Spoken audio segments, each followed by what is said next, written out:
All India पंथर सेनेच्या वतीने विविध विषयासंदर्भात रावेर तहसीलदार यांना निवेदन।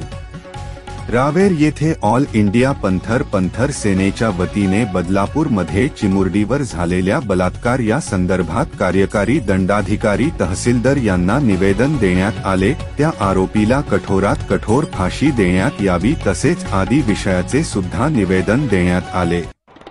यावेळेस युवा जिल्हा अध्यक्ष लखन पानपाटील, रावेर तालुका अध्यक्ष विनोद मोरे, तालुका उपाध्यक्ष सुमित सवर्णे, युवा तालुका अध्यक्ष जितू इंगळे, उपाध्यक्ष श्रावण भालेरा, शहर अध्यक्ष आदित्य गजरे, प्रथमेश भास्कर, पवन गाढे, धीरज तायडे, सचिन मोरे, आकाश रायपुरे यांच्यासह आदी पदाधिकारी कार्यकर्ते उपस्थित होते।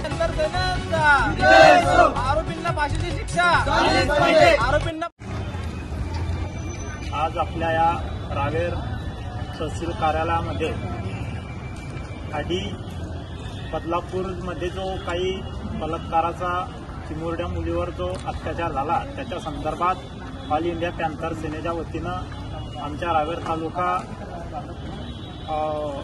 सर्व पदाधिकारी व जिल्हाधिकारी यांच्या वतीनं आम्ही तहसीलदार सौ तायडे साहेब यांना आम्ही निवेदन दिलेलं आहे। आपल्या ज्या महाराष्ट्रामध्ये जो प्रकार घडला आणि वारंवार जो अत्याचार बलात्काराचे जे प्रकरण आपल्या महाराष्ट्रामध्ये घडत आहे त्याचा निषेध करण्यासाठी आज या ठिकाणी ऑल इंडिया पॅन्थर सेनेच्या वतीनं निवेदन देण्यात आलेलं आहे। या बलात्कारातले जे काही आरोपी असतील त्यांना कठोरात कठोर असं शासन झालं पाहिजे, त्याच्यासाठी आज हे निवेदन देण्यात आलं आहे।